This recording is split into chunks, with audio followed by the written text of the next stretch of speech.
Saya menjadi penyiasat organisasi beserta staf yang saya hormati Bapak Ibu Guru, segenap teman-teman anak-anak PPL yang saya hormati, tak lupa kepada anak-anakku semua dari kelas 7 sampai kelas 8 yang saya hormati. Alhamdulillah 7 sampai kelas 9 yang saya hormati. Alhamdulillahirrahmanirrahim.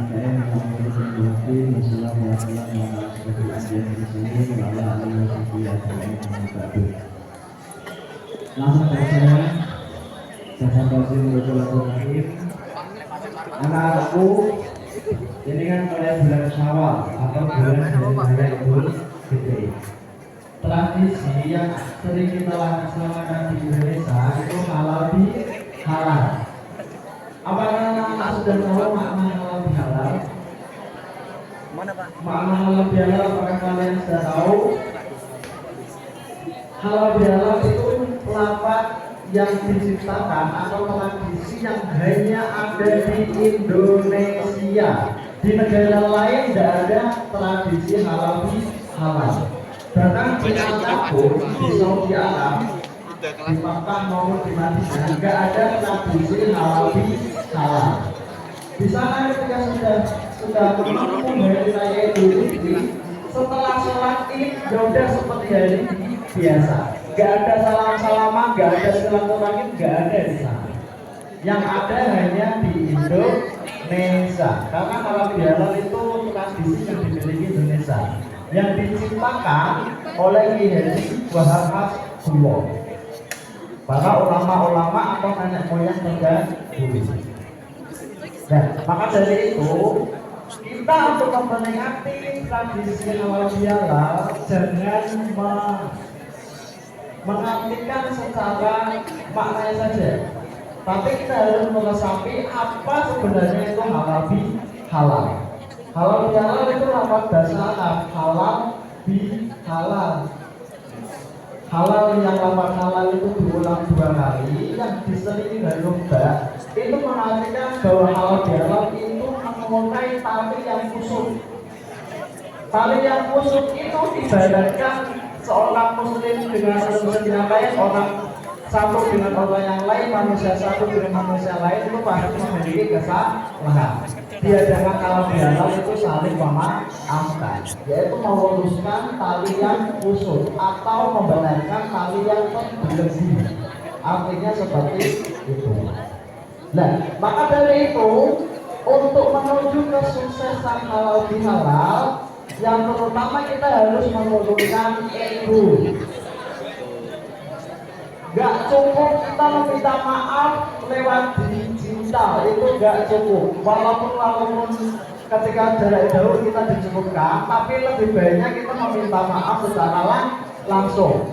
Kita membuat salah kepada temannya secara langsung, maka kita meminta maaf secara digital, kan gak cukup.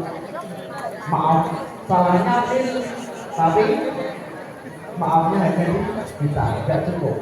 Maka dari itu berterima kasih kepada Bapak Ibu Guru telah memberikan kesempatan untuk kita diadakan acara halal bihalal, sehingga kita mendapatkan kesempatan untuk meminta maaf kepada teman-temannya secara langsung.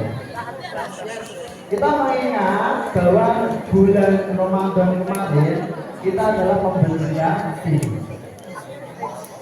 Dalam hadis menyatakan bahwa barang siapa yang telah melaksanakan bulan puasa, maka dia dosanya kepada Allah itu diampuni. Maka jangan menjadi dosa-dosa yang lalu itu diampuni.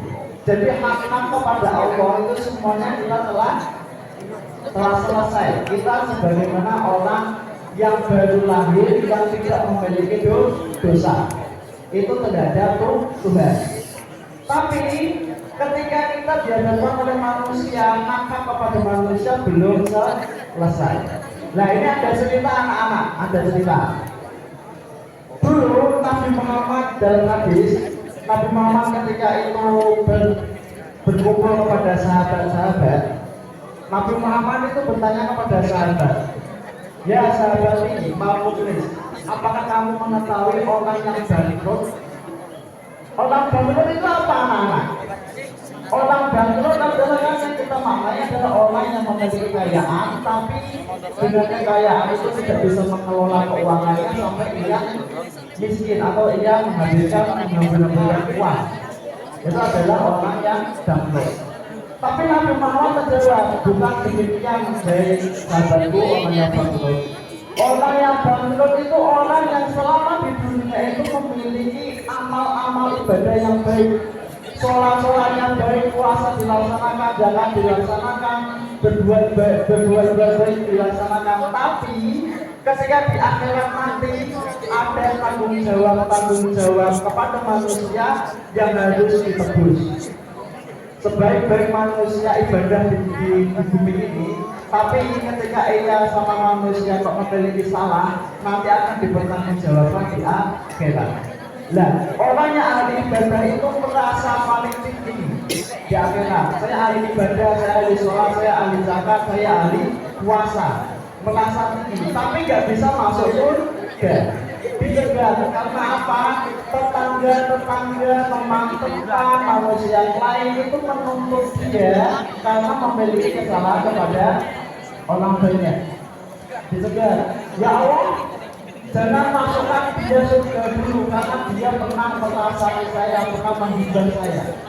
Ya Allah, jangan masukkan dia ke surga dulu karena dia memiliki hutang kepada saya. Sampai seberapa banyak pun pahala yang dimiliki dia ludes atau habis karena untuk menanggung dosa-dosa kepada manusia, sampai dia tidak bisa masuk dalam surga.